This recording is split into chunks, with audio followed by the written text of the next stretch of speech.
Assalamualaikum warahmatullahi wabarakatuh. Bismillah, alhamdulillah, salatu wassalamu ala rasulillah wa ba'd.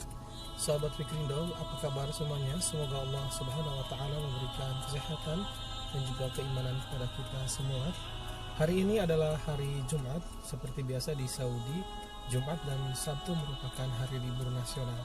Jadi suasananya sangat sepi, dan saat ini saya sedang berada di Aziziyah, kurang lebih 4 km dari Masjidil Haram. Nah, bisa kita lihat di samping mobil kita ini banyak sekali burung merpati, dan sepertinya dia sedang menunggu makanan. Di pagi hari ini yang biasa memberikan makanan untuk burung mungkin tidak datang karena hari libur. Jadi dia berkeliaran di tepian jalan atau di jalan-jalan yang bisa kita lihat.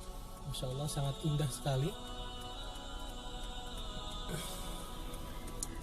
Nah, sahabat Fikrino, kita akan mencoba memberikan makan. Makannya biasa kita roti ataupun kuaci. Nah, ini bentuknya kuacinya seperti ini.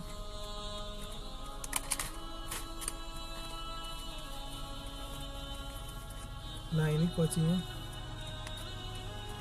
kita akan berikan.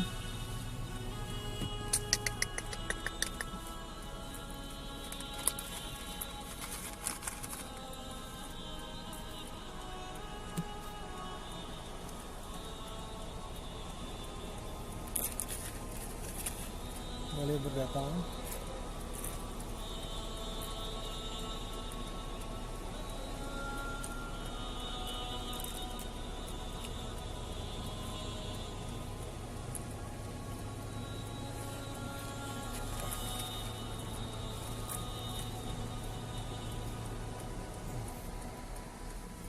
Baik sahabat Fikrindo, bagi Anda yang belum like, share, komen, dan subscribe, silahkan subscribe sekarang. Insya Allah Anda akan mendapatkan update video gratis dari Fikrindo Tube, dan insya Allah ta'ala kita akan memberikan informasi-informasi terbaru yang tentunya sangat bermanfaat bagi kita semua dari Makkah Al Mukarramah, tepatnya dari Aziziyah. Assalamualaikum warahmatullahi wabarakatuh.